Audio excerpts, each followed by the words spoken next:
Sir, thank you so much for joining me this evening. Really appreciate your willingness to have a town hall where we can speak to the alumni, students, families of Rooks who just joined us. We're coming around the time where you've been in the role for about 100 days. Yep. How's it going? Yeah, start with an easy question, right? So it's going great. It really is. Let me just start, Brian, if I could. Absolutely. I just want to say thank you to you. Okay, this was a little bit of a curveball. I thought that this would be much better than just me sitting up on the screen and pontificating on being in the job.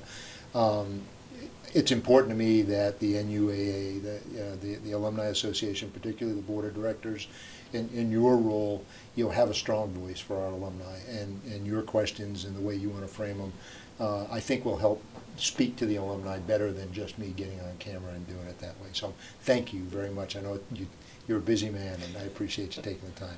So it is. It's going really well. Last week was awesome. The Rooks showed up last Sunday. I'm going to give a shout out right up front to our admissions team and to General Bill McCullough and his staff. It went incredibly smoothly, at least from my perspective, but more so Karen and I were wandering around talking to parents during the arrival, and they were very happy for the most part. Obviously, a lot of trepidation. So it was actually my first time ever since my Rook Week in 1979, actually watching them go through it. So it was a lot of fun. It brought back some memories, but it's very different. One of the things I really admire about where we got to was it is training with a purpose now. It's no longer just kind of I'll call it my year harassment package for what it was. We now really think through, why are we doing this? More importantly, our cadet leadership understands, why are we doing this? They went through a pretty intensive training period before Work Week, explaining to them, hey, this is why we're going to do this, is how you should do it and why you should do it this way. So I was very impressed with that. Bill McCullough's really brought a lot of good perspective to that. Then we had the civilian students, the freshman civilians, show up on Wednesday. Unfortunately, I had to be gone, but Karen represented me at that, and I understand again that went really well. Kudos to the football team. They came up and helped the civilian students move into the dorms. When I got back, I got to see the Dog River Run, and then on Sunday, we got to see both the civilian students take the new student oath, and then it was very impressive to see all of the freshmen lined up on the upper parade ground and take that cadet oath. And it was that was really an inspiring way to cap off Rook Week. So in that regard, that's been terrific. The rest of the 100 days, you'll read about this in the record. I'm really just trying to be a sponge right now. I think a lot of people thought I'd be coming in giving directions and orders and all the rest, and I've really got to change my style. I recognize that. So over the last 3 months, my meetings have just gone where the meetings go. I'm normally set an agenda, stay on time, follow the points, leave with definitive goals in mind. I recognize I've got to change, and I've tried to change over the last 3 months just so I let people talk to me and throw things at me. Meetings have gone long. My agendas went out the window as soon as we start talking, and because of that, I've learned an awful lot. And I've also learned that I've got a lot more to learn. Because I got here over the summer, I spent most of my time with the administration. I'm trying to, over the next couple of months, I intend to spend a lot more time with the faculty especially. It's not my area of expertise. I've asked them to teach me about their side of our school and the things that they do. And I'm also going to watch our students and talk to our students as well. So give me a couple more months of listening and absorbing. And what I intend to do is put out some type of formal assessment, probably some type of thing on a website that everybody can read. But talk to the students, the faculty, the administration. I'll let them know what I think. Talk to the board of trustees. Let them know what I think, and then I'll put something out to the rest of the community. One thing I will share with you now, I've shared with the Board of Trustees, one of the things that I see already, and I'm not making definitive conclusions, I put this in my update to the board. We have some people that are working really, really hard down and in this organization. There are people that have been here for years, and there are some relatively new employees who work very, very hard and know their jobs and do it very well. But like a lot of organizations, we're a little stovepiped. We're actually very stovepiped as you get further and further up. I think one of the things that I have to do, particularly over this next year, are figure out a way to break down those stovepipes as we move up, so that we get a little bit of better visibility, particularly among the leadership, that our conversations are richer, they're more cohesive across the entire university, rather than just in our lanes. And so that is one observation I'll freely share right now. And I don't think that's different than most academic institutions, and that probably an awful lot of businesses and everything else out there as well. So that is one area that I intend to focus on over the next year. Thank you for sharing that. I know you spent time as a trustee prior to becoming the president.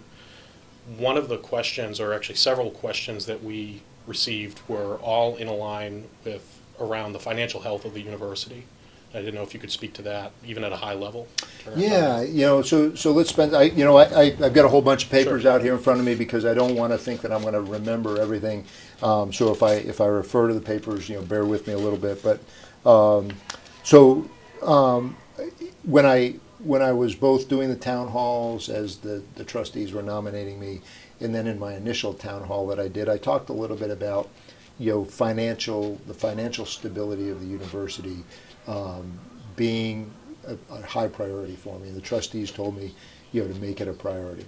So I've spent a lot of time with our interim CFO, Jim Dunkelman, who, by the way, just left us to go back. He came here for about a 4-month stint, and he did almost 2 years with us.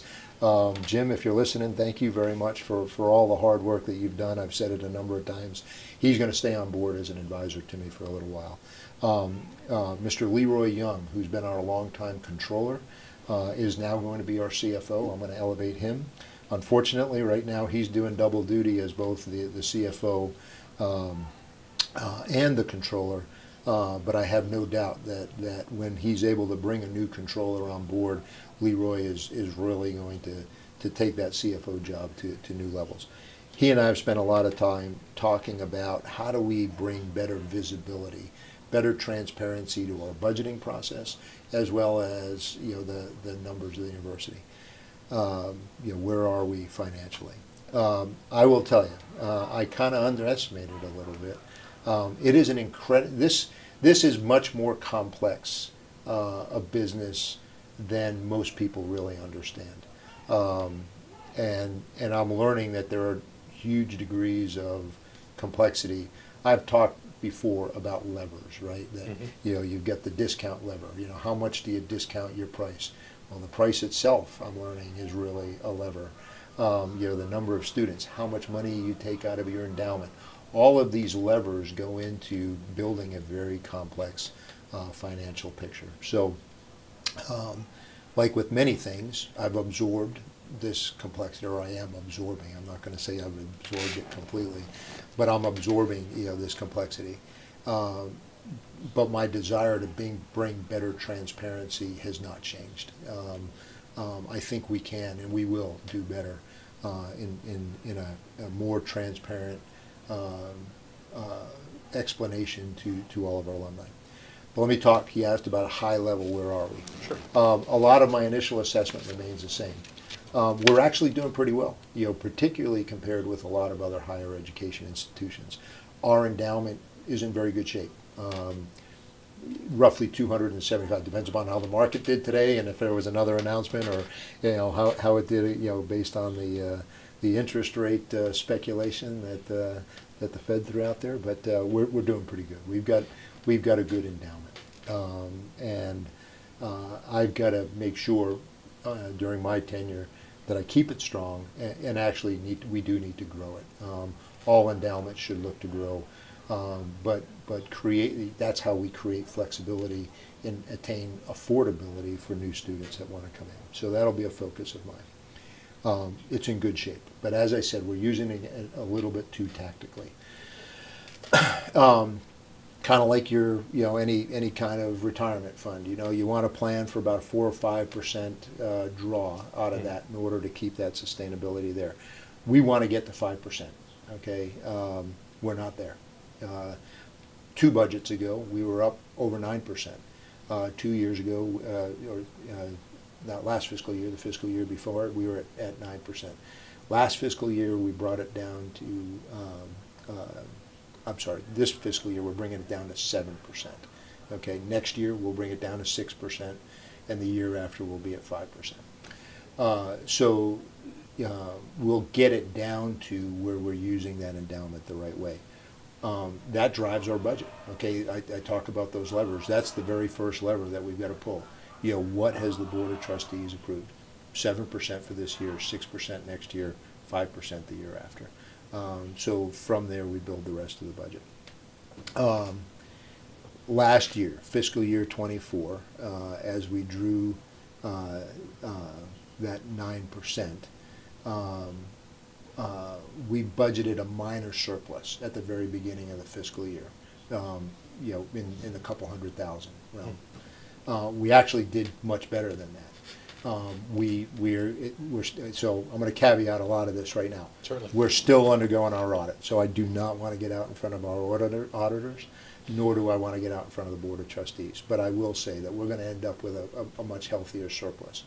What we are not going to do, though, is make up that difference between the 5% and the 9%, right? We're still going to be more than 5%. So depending upon how you look at it, we're better than planned, but we're still drawing too much. We still drew not too much. We drew less than what we planned out of the endowment, but we did better, but we're still above the 5%.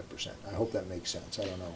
It does, and just for context, I think when you were referencing the 9% drop, that was during COVID, wasn't it? It started during COVID. Yeah. Certainly during COVID, the turmoil and the chaos that went on was one of the drivers that caused us to have to take more money out in order to sustain the affordability of the school. As students left, as our enrollments became uncertain, we had to bolster that with higher than normal draws. So today we're having to continue to do it because we still have a lot of uncertainty in numbers of students that are coming in and getting to that net tuition revenue. That's become a magic number for me now. So, yeah. Well, you just spoke on enrollment. Today, I think, is the first day of academic classes. It and was. Hopefully folks at home can hear the hills are alive with the sound of rooks. But could you speak on the incoming class and sort of the breakdown of current student population? Sure. In fact, I'm gonna pull my notes out because so this is literally today's numbers. So the Board of Trustees are probably doing a collective teeth suck right now, saying, "No, I can't believe he's going to give these numbers out." Couple caveats I'll put out there right away. Sure. One, this is even before classes started. Okay, so some of these students may have been withdrawing today. The numbers that I give you, whether it's for Rooks or whatever else, we know we're going to have melt. Okay, there are students that are leaving every day. Probably not a lot more new students coming in right now. But here's where we are. And I don't know if you can see it, but that's a pretty hefty spreadsheet right there. We count numbers in all sorts of ways. Let me talk to the core right now. Total freshmen and upperclassmen in the core today, this morning, 1,095. So not a bad number. Rooks that came in this year, 331. Okay, now again, that's as of today. Last week, when I slapped the table with the administration and say, "Hey, how many showed up?" We were higher than that. So we've already melted. We melt in two ways, particularly from our Rooks. Some of them leave the school. It just wasn't what they were expecting. Some of them go into the civilian lifestyle. And we've seen a little bit of both. And in fact, as of 2 days ago, it was about a 50-50 split. I don't know where we are today on it, but this morning's report put us at 331 for our Rook class. 247 new civilian freshmen. That's not a bad number.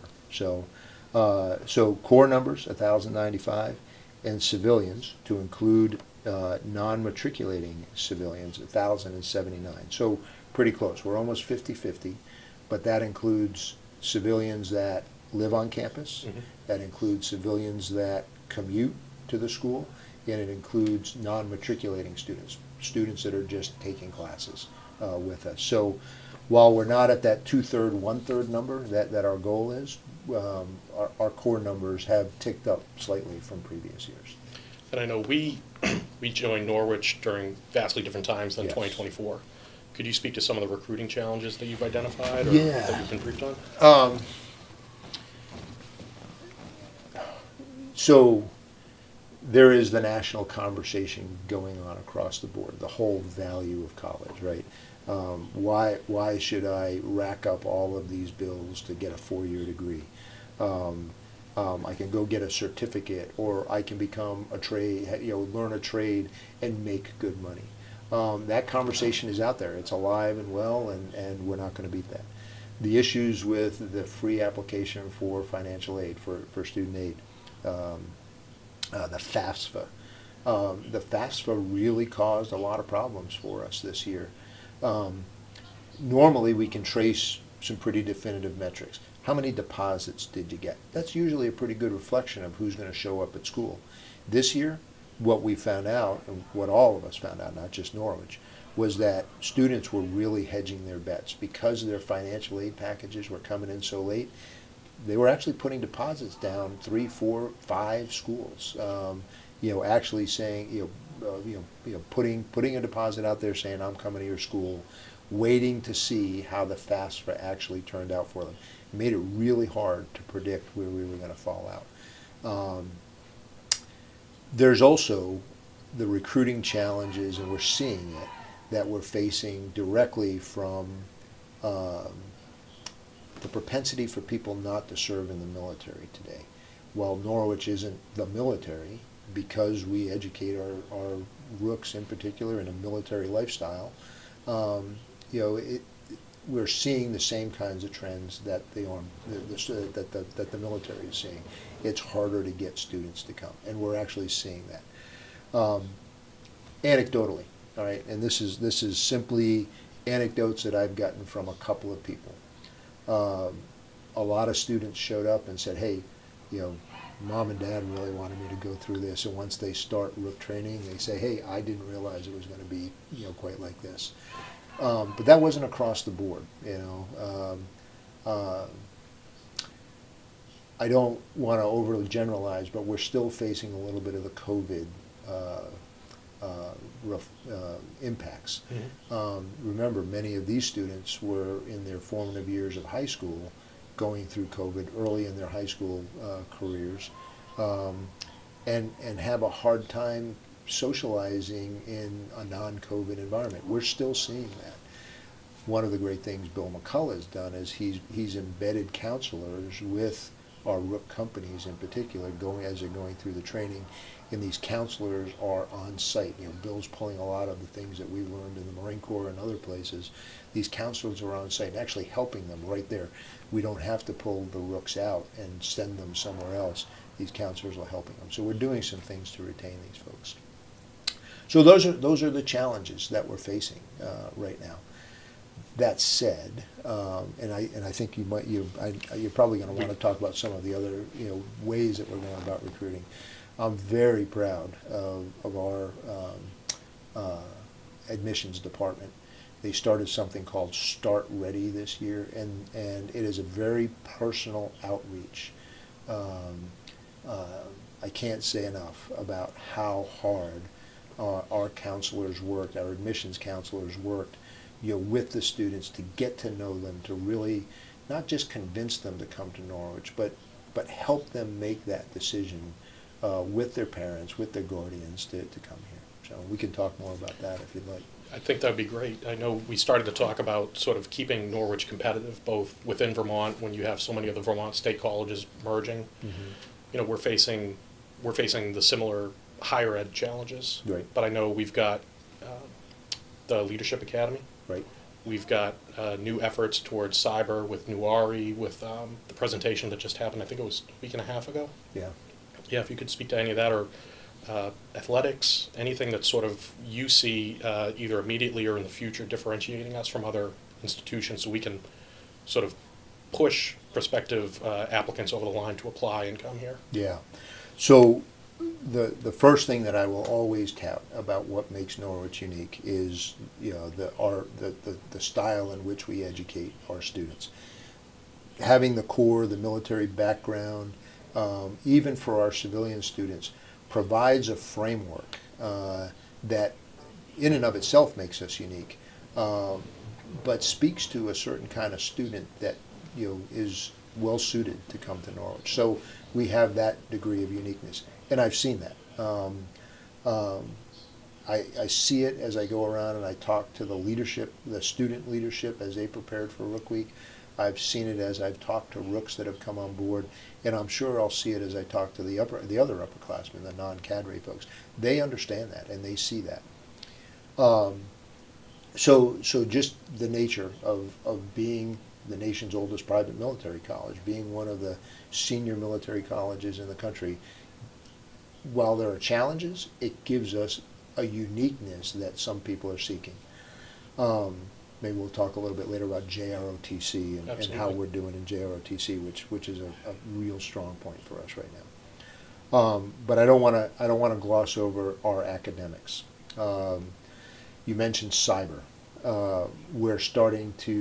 We've got a cutting edge cyber program. I don't use the word cutting edge lightly. We have a strategic engagement team led by a woman by the name of Sharon Hamilton, who worked very closely with the Department of Defense to define the standards by which a cyber curriculum should be taught to be of benefit to the department. That has been adopted by most of the senior military colleges, but we're out in front on that. Dr. Gaines and I were talking today about, you know, hey, this is how we're going to tweak it to keep it relevant.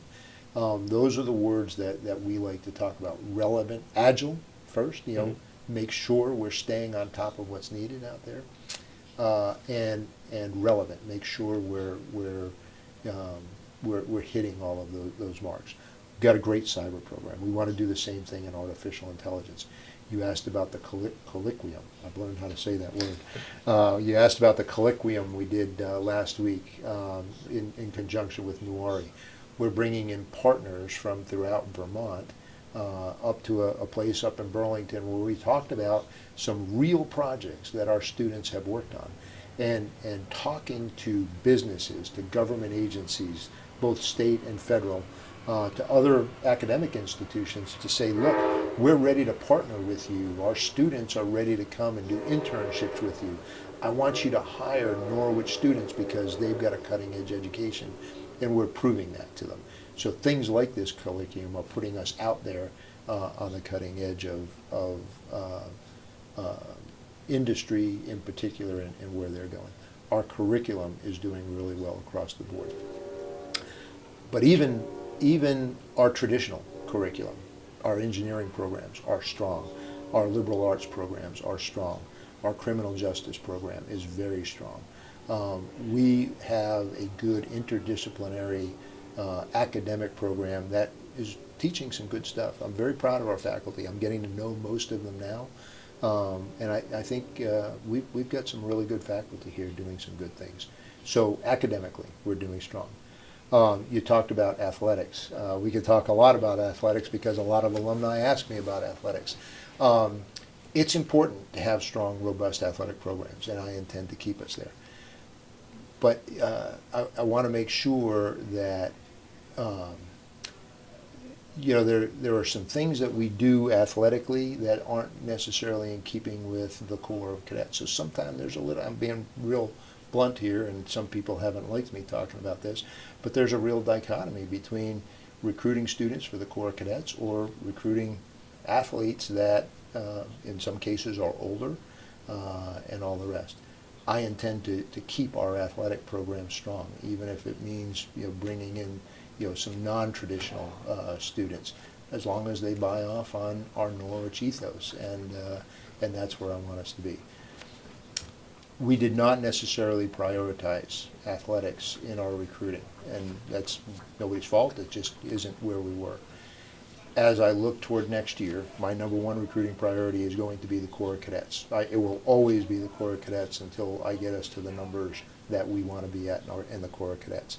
Right behind that is going to be athletics. I want to make sure that we're doing everything possible within the NCAA Division III rules to recruit and retain quality athletes so that we build a strong athletic program. That's going to be my number two priority. Another one that I haven't quite socialized enough yet, I want to recruit band members. I think, I truly believe nation's oldest collegiate band is here at Norwich. And I think we offer something to folks that want to play in the band.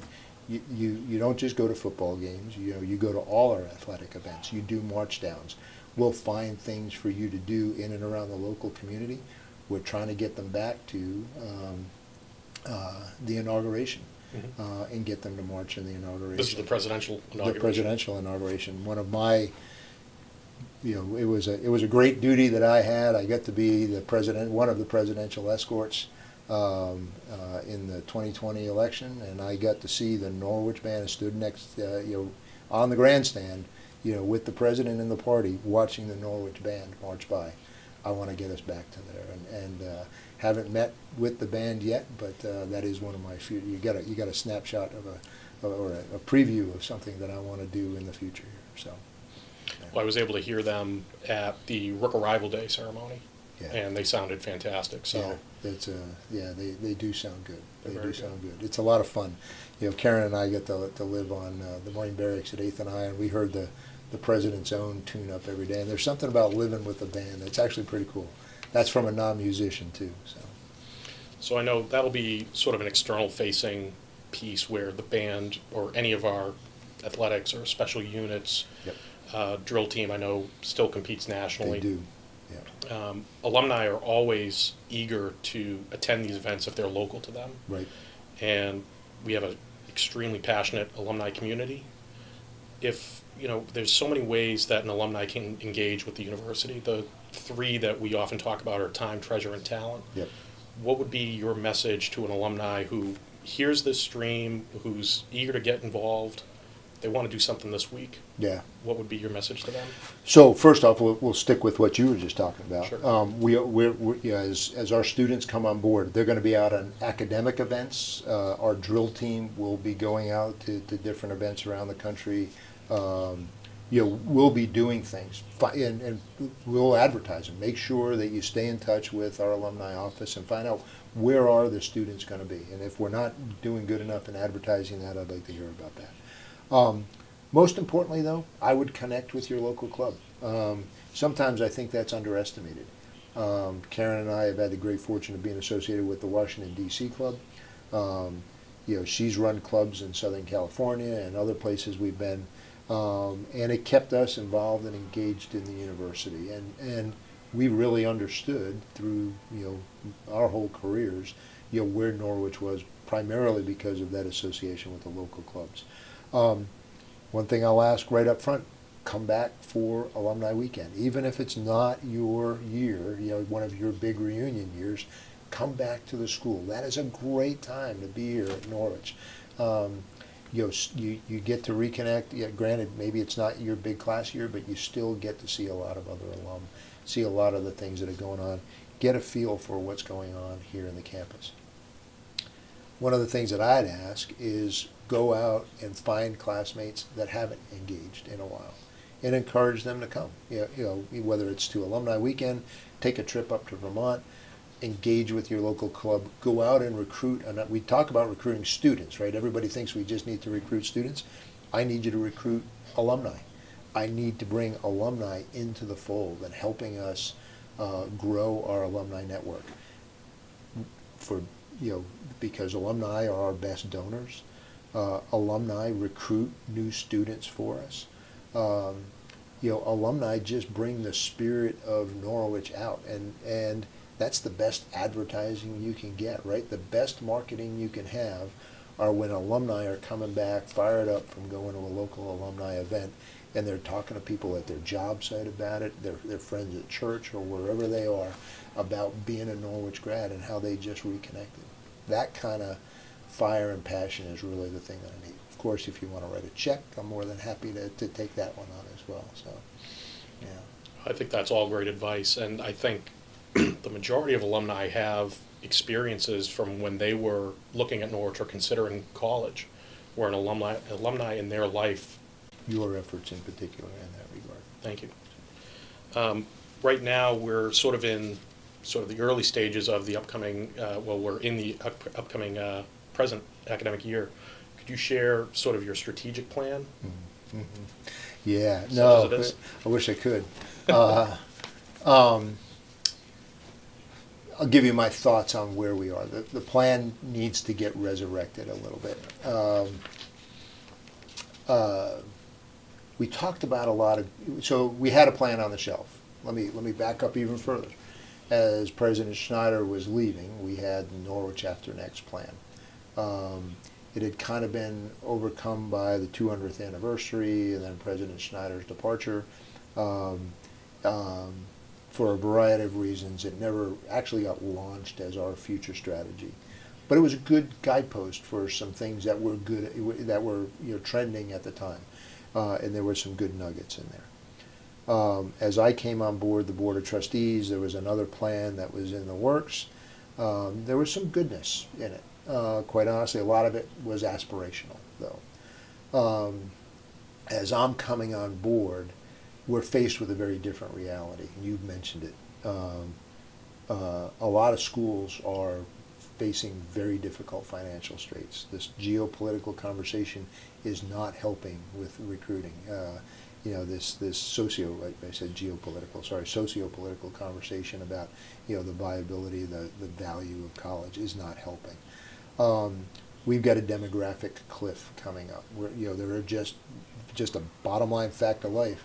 There are going to be fewer and fewer students of college age that are going to come to college. So even if everybody wanted to come, we'd still have less students that are coming to school. My assessment then is that it's not the time to be aspirational. It's the time to be very practical, and it goes back to the things that I was talking about. How do we become good at the business of school, the business of academia? How do we see ourselves financially?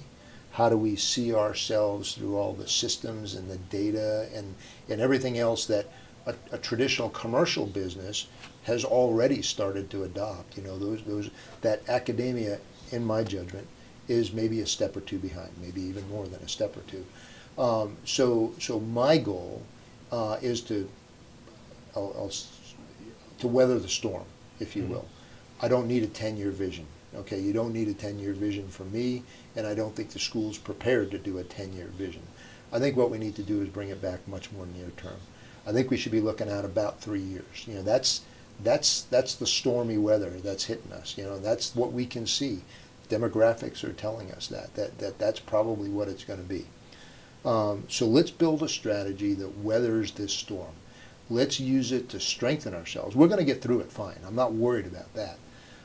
What I want to do, though, is be able to look inward, to really bolster ourselves as an academic business, to really get good at those things, improve our finances, improve the way we use data, so that we're not just kind of guessing at some things, that we do what we teach, right?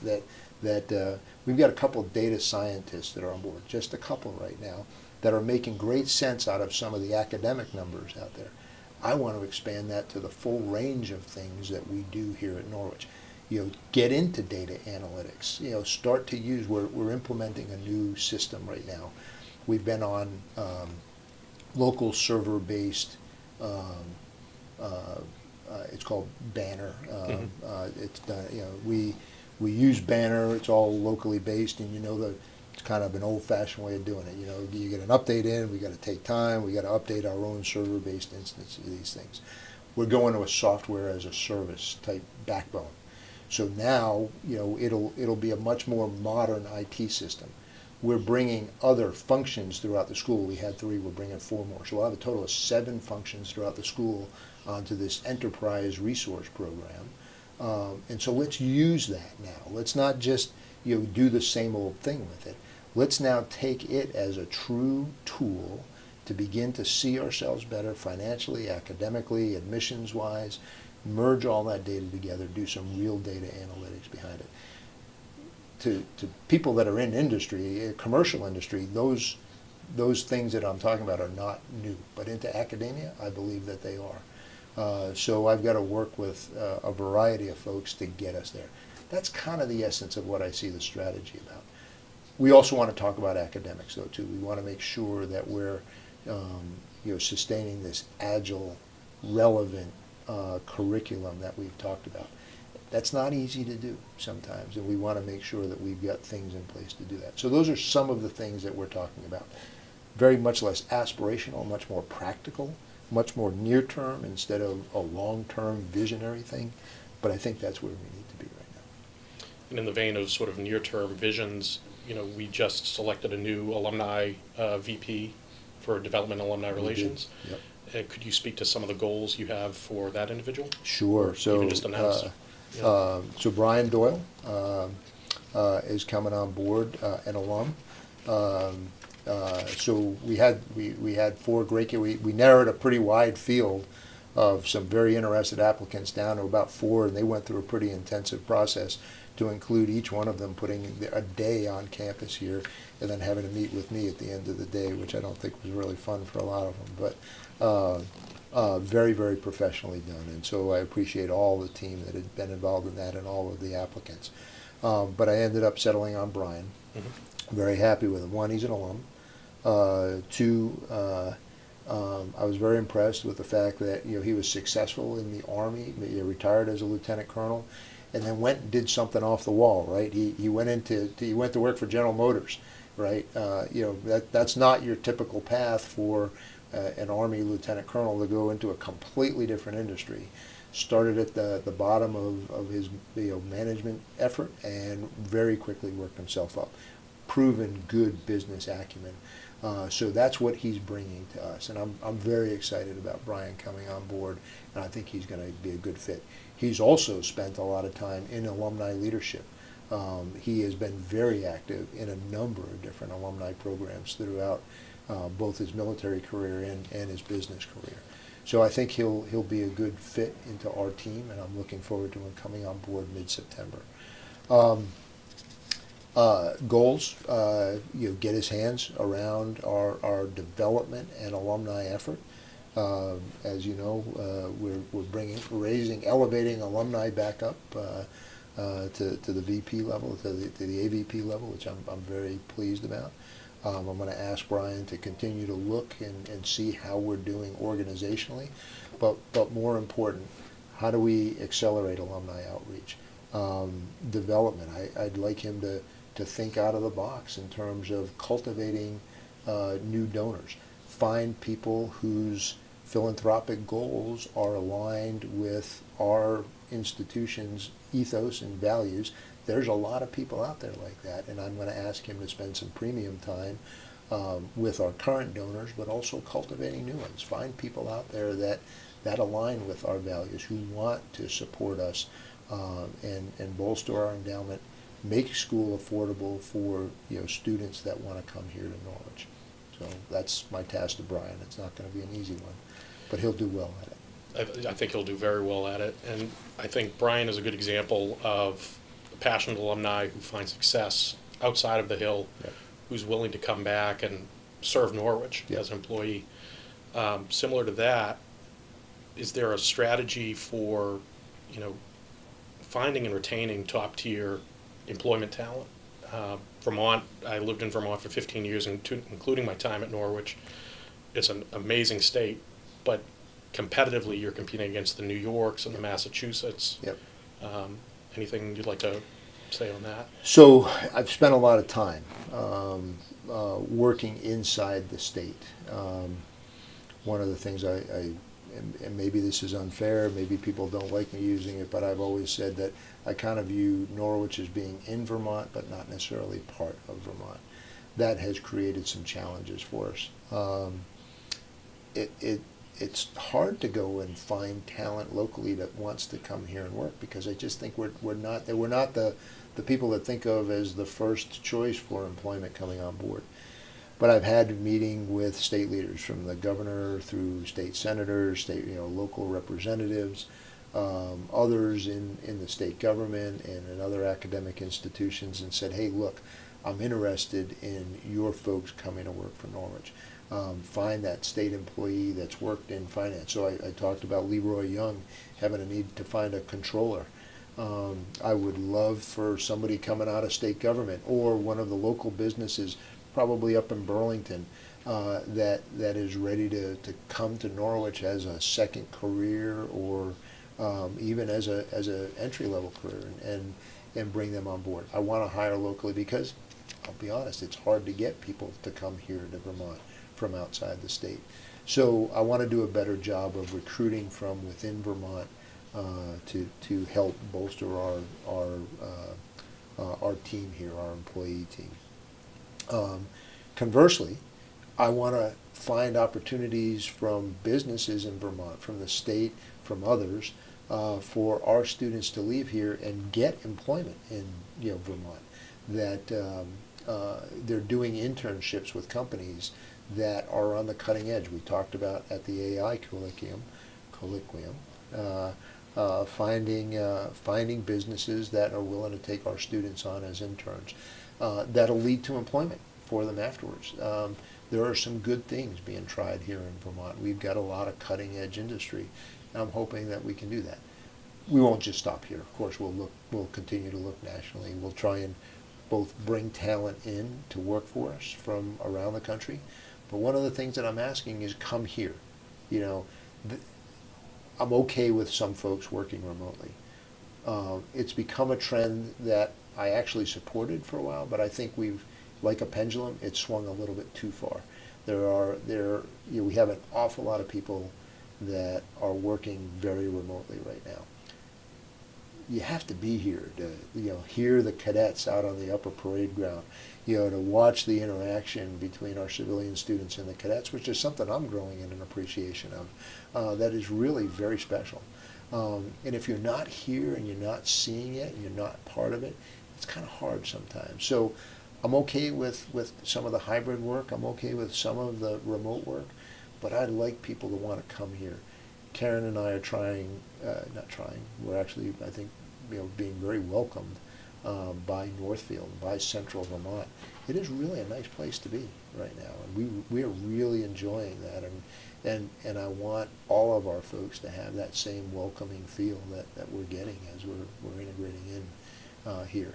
It's different than when we were here, very different, and it's a nice place to be. I'm really enjoying it. And I know you've taken great steps to build those bridges within the state, within the community.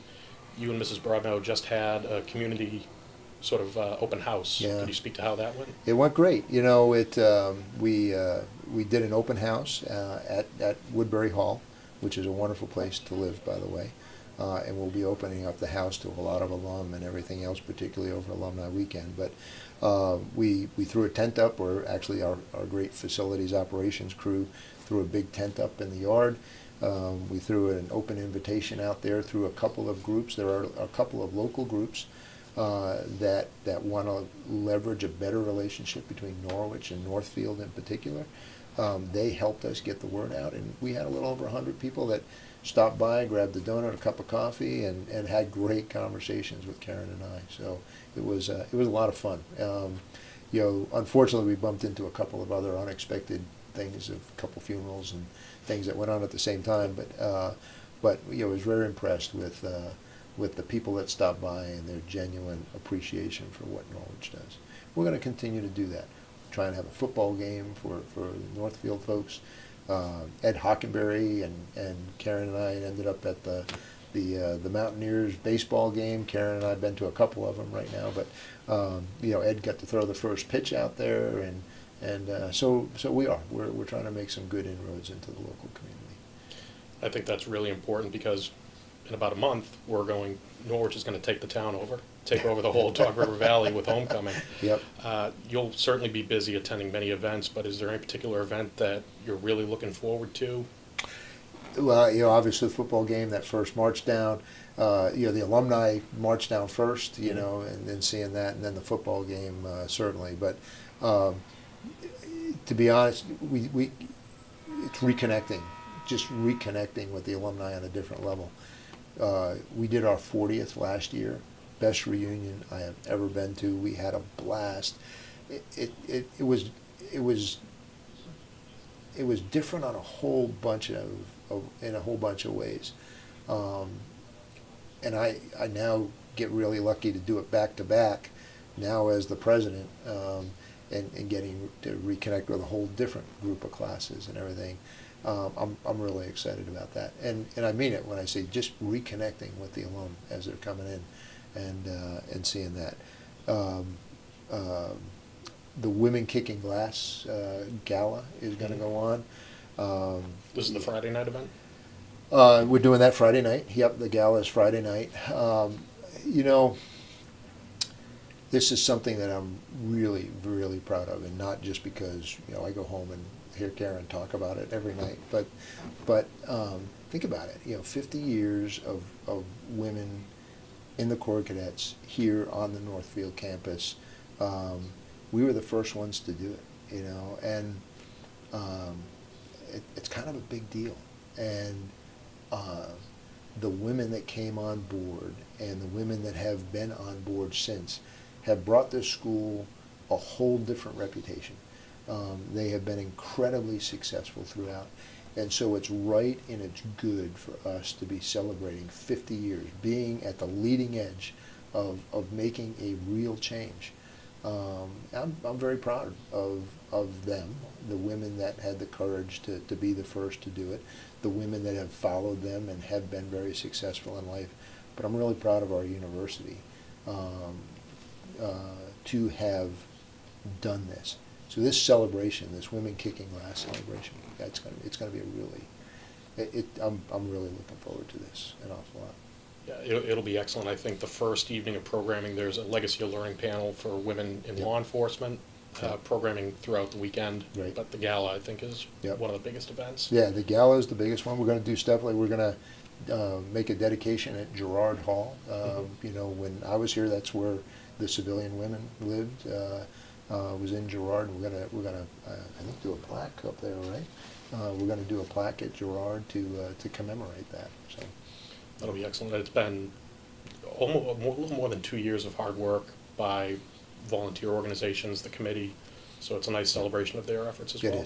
It is. It's I've seen firsthand how hard that committee works. I'm very proud Diane's sitting off camera here.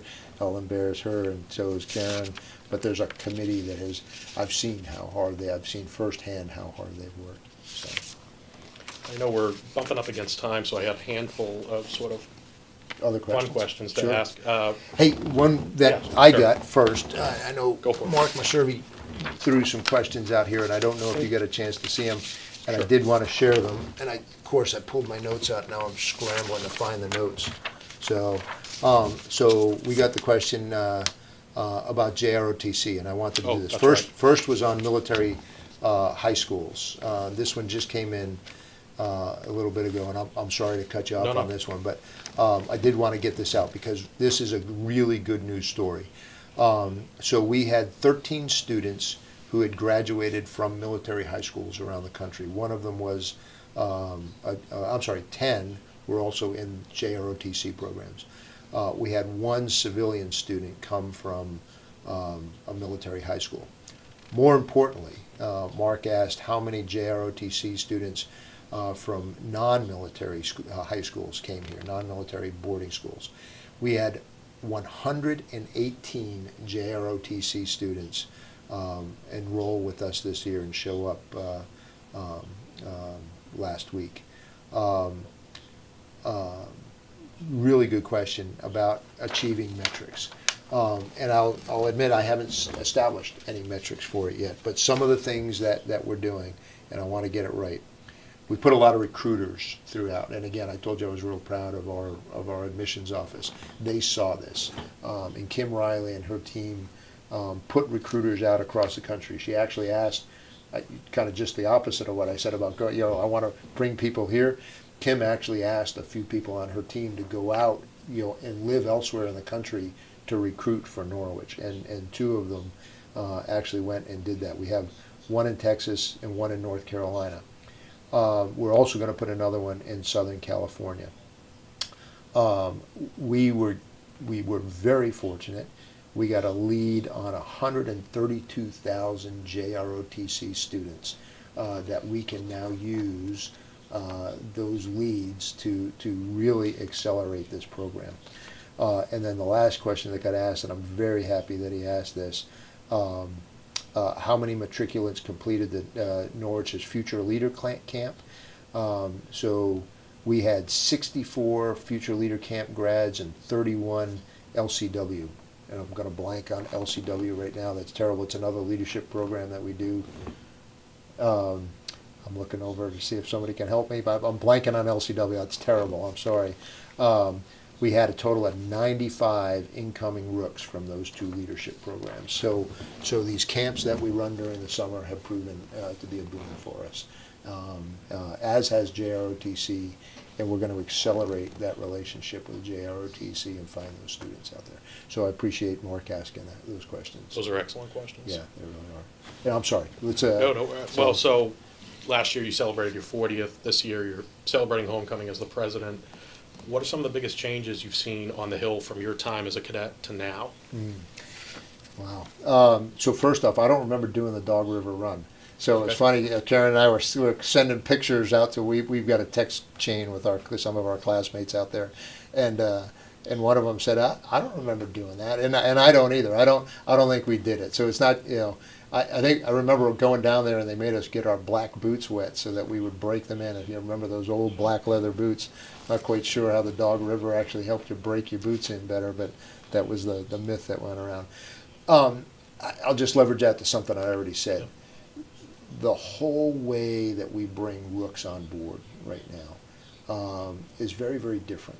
I'll sound fairly critical of when I was here, but I didn't understand the purpose to it, other than, you got a lot of screaming and yelling and other things that went on. There is a real purpose now to bringing rooks on board here, starting right from inculcating them with the values of Norwich. That's what it's all about. We have a great set of guiding values, and Bill McCullough and his team build a cadre of student leadership that understand that and understand why we do that. And they spend quality time through Rook Week really focusing on those values and why you're being educated, and why it's such a challenge for you, because that's what our values ask of you, in order to be a good citizen for this republic. There's a lot asked of you, and we try and prepare you for that.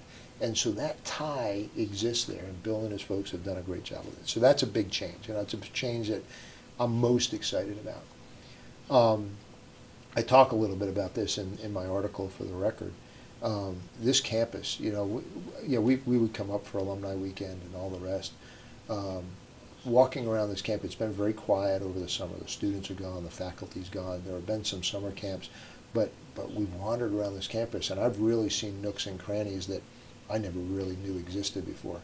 But the overwhelming thing is we have a beautiful, cutting-edge campus. We have got great facilities.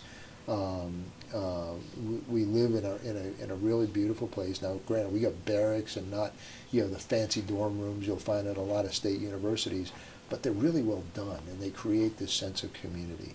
Our classrooms are incredible. I've been very pleasantly surprised at how good the campus really looks. I actually had a couple baseball players catch me and say, I've never seen the baseball field looking so good. It really does. All of our athletic fields, with the exception of the rugby field, are looking really good. Hey, let me talk about that. Yeah, I didn't we even can think about that. chat about that, because that's a homecoming topic. Yeah, so unfortunately we hit our second flood, wiped out the rugby field for the second time. We're in conversations with FEMA now to get money from FEMA. Unfortunately, these conversations have been going on for an awful long time. We're trying to get those conversations closed so we can get the money from FEMA. And then I got to make a decision about what to do with it, right? I've got some engineers that we've been talking to about, hey, let's not just redo the field and try and dam off the river, because it ain't going to work, right? We want we want to do something different. We want to make it meaningful. I've got some ideas out there. I've got to make sure I get the money first. But my intent is to get the rugby pitch back to a quality pitch.